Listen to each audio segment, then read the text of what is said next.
Spooky, atmospheric music begins, visuals of ancient Irish castles shrouded in fog, dark forests, and flickering candlelight ready for a trip to Ireland. Beyond the green hills and cheerful pubs, there are tales that will send a shiver down your spine. These aren't just ghost stories, they're ancient warnings whispered for centuries, and some tourists swear they've experienced them firsthand. Music shifts slightly, becoming more narrative. Visuals transition to a map of Ireland, highlighting specific locations. Welcome to the side of the Emerald Isle that you won't find in the travel brochures. Forget leprechauns and pots of gold. We're diving into the real folklore, the kind that kept people indoors after dark. From ghostly apparitions on lonely roads to creatures lurking in the misty bogs, Ireland holds secrets that are as old as the land itself. We're going to explore the top scary stories and haunted locations that even the bravest tourists approach with caution. So, dim the lights and get ready. Our first stop is a place where a spectral lady in white is still searching for her lost love. Music intensifies. Visuals of Leek Castle, focusing on its imposing, weathered structure. Let us begin at what is often called the most haunted castle in the world, Leek Castle in County Offaly. This place has a history so dark it stained the very stones. The most famous story is that of the Bloody Chapel. In the 16th century, a bitter rivalry between two brothers of the O'Carroll clan ended in tragedy. One brother, a priest, was giving mass in the chapel when his warrior brother stormed in and ran him through with a sword. He died right on the altar in front of his family. Close-ups of the Bloody Chapel interior, dark corridors, and artistic renditions of the ghostly priest ever since. The priest's spirit is said to haunt the chapel, and a chilling presence is often felt on the spiral staircase leading up to it. But he's not alone. The castle is also home to a terrifying entity known as the Elemental.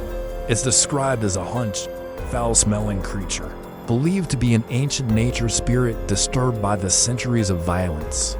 Visitors have reported sudden drops in temperature, the feeling of being watched, and even the phantom scent of sulfur and decay. The owners themselves have had numerous encounters. Would you dare spend a night in the Bloody Chapel? Transition to visuals of a winding, coastal road at dusk. Maybe the coast of County Sligo now. Let's leave the castle walls and travel to the lonely roads of the Irish countryside. Have you ever heard of the Banshee? She's not just a myth. For many Irish families, her cry is a very real omen of death. The Banshee is a female spirit whose wail, a sorrowful, piercing shriek, foretells the imminent passing of a family member. She's often described as a pale woman with long, flowing hair, sometimes seen washing blood-stained clothes by a river, a version known as the Washer at the Ford. Visuals of old paintings or depictions of the Banshee, a woman combing her hair, eyes red from crying. To hear the Banshee's cry is a terrifying experience.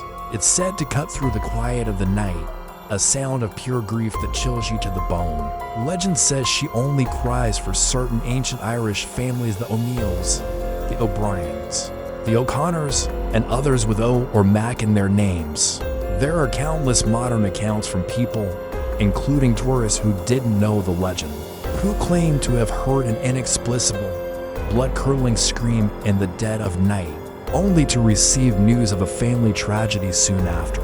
It's a reminder that some legends are more than just stories.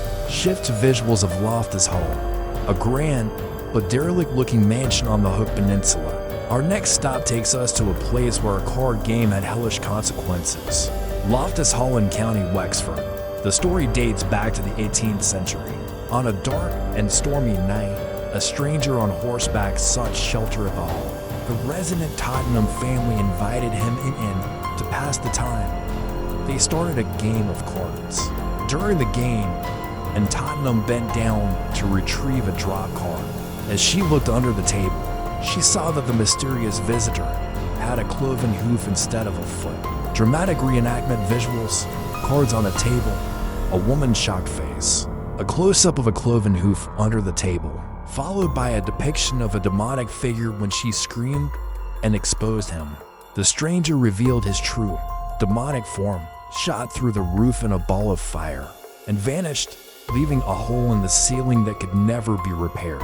The shock was too much for Anne. She was locked away in her favorite room, the tapestry room, where she descended into madness and died a few years later.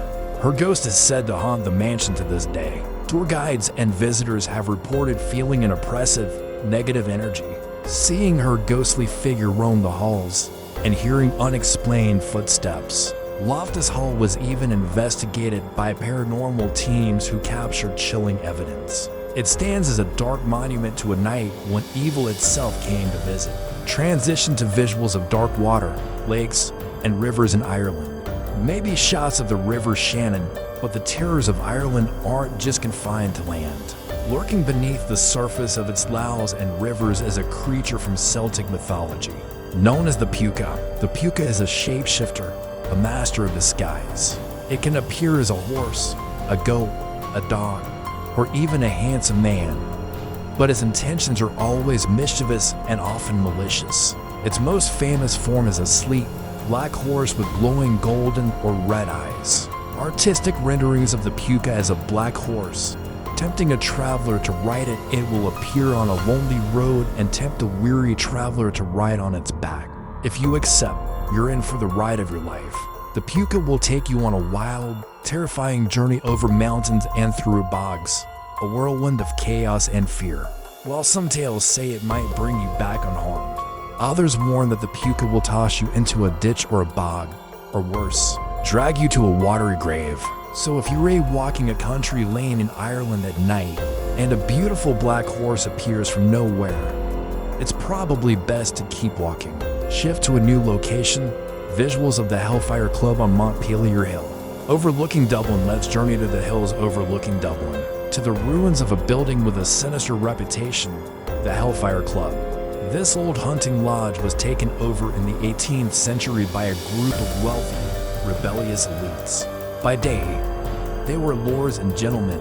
By night, they engaged in debauchery and dark rituals within these walls. Legends speak of wild parties, gambling, and occult practices. Dramatic visuals of shadows, flickering candles inside the ruins, reenactments of card games and dark rituals. The most famous story is strikingly similar to the one at Loftus Hall. A stranger joined their card game one night, and a drop card revealed his cloven hoof. Panic ensued, and the demonic visitor vanished. But the evil at the Hellfire Club didn't stop there. Tales of black masses and animal sacrifices are common. One story even claims the members set a cat on fire for sport. Today, the ruins are a popular hiking spot, but many who visit report a deeply unsettling atmosphere. People feel an overwhelming sense of dread, see shadowy figures, and hear disembodied screams. Some even claim to have been pushed or scratched by an unseen force. The place is a chilling testament to a time when Dublin's elite allegedly made a pact with darkness. Transition to a wider, more thoughtful tone. Visuals of beautiful, but slightly eerie Irish landscapes from vengeful spirits, and death omens to demonic visitors and malicious shapeshifters. These stories are woven into the very fabric of Ireland. They are more than just campfire tales. They are cultural heirlooms, passed down through generations as warnings and explanations for the unexplainable. They remind us that for all its beauty, this is an ancient land with a long and often dark memory. Final montage of all the locations shown: Leap Castle, Loftus Hall, the Hellfire Club, Lonely Roads, and Misty Lakes. So, what do you think? Are these just stories to spook tourists, or is there something more to them? Many locals and visitors would argue that the line between folklore and reality is thinner in Ireland than anywhere else. Have you ever had a paranormal experience while traveling? Let me know in the comments below, and screen with host smiling.